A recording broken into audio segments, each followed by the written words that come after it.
Well, greetings, friends. It's Denise again with Denise's Dancing Paintbrush, and today I've got another collage of a rooster.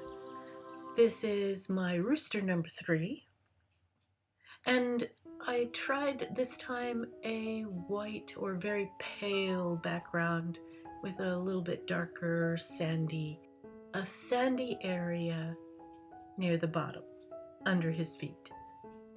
And so I start with the background, and then I'm going to start on the rooster himself, working from the tail forward, like I normally do. I'm really liking these roosters, one, because they are so colorful, and two, they seem to be really popular. I've already sold the first one, which I found kind of incredible and amazing, and a blessing for Christmas. In the meantime, I've been packing for our move to our new apartment slash house. It's actually a duplex, but this one is much nicer than where we are now, so it's actually a nice move. Although, who wants to move in December? There's like no chance for decorating for Christmas, and that's kind of a bummer. But it is what it is, and I'm not having to move in the heat of the summer. That's a blessing.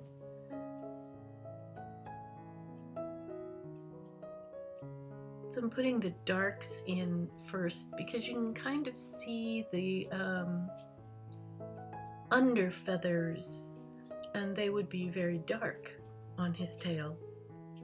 And then the lighter ones that are catching the light over the top. Makes sense to me.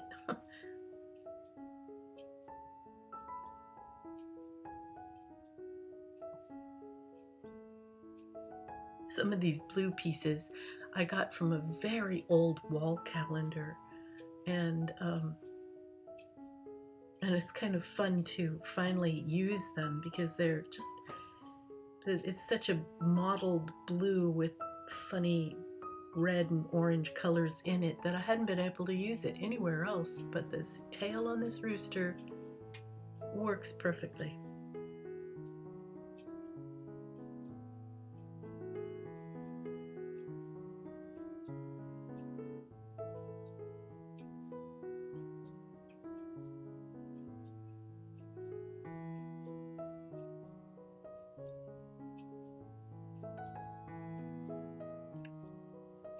It's been a busy week because lots of things have been happening.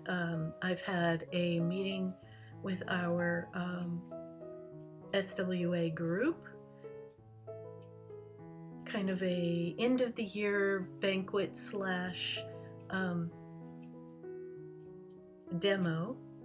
It's always nice to have a demo to see what other people are doing, what other techniques there are out there. Everyone is different, and that's the fun thing about art. No one does it exactly the same as the next guy or the guy before him.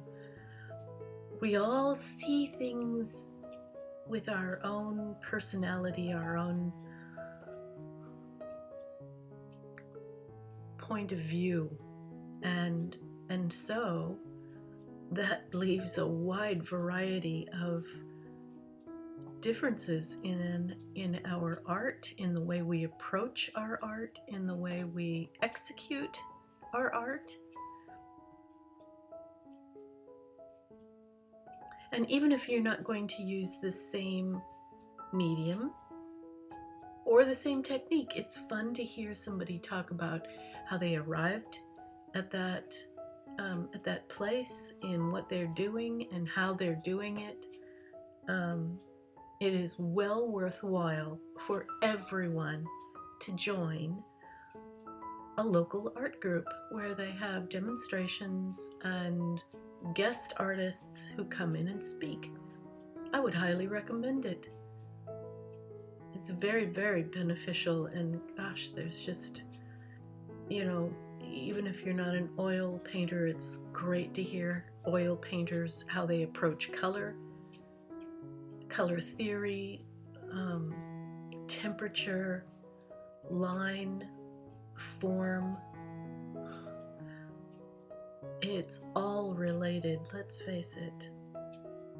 I heard someone say that they didn't want to come to a meeting that we were having because the demo artist was a watercolorist and they don't do watercolor. And I thought, you are really losing out on something very, very special, because everyone has their own personality, their own take on the process.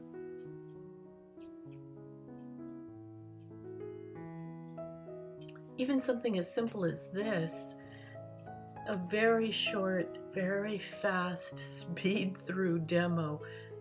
If you don't bother to watch the whole thing, you're missing out on the process of color and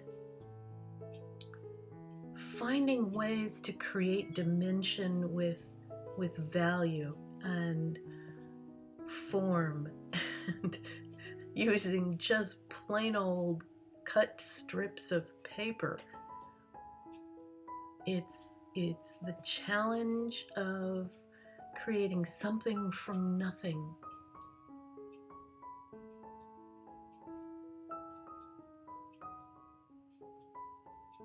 This is my favorite part, when I finally get to the eye at the end. And now he suddenly has personality.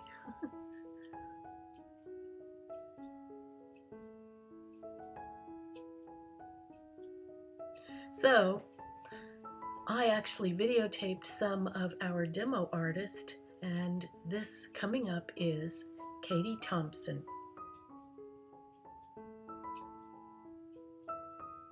I enjoyed acrylics. I had a really good time with them, and then I thought, well, you know what, I'm going to try oils. So I had my first workshop, my first educational experience in art. I went to New York. I went to the Art Students League of New York, and I took an experimental oils class.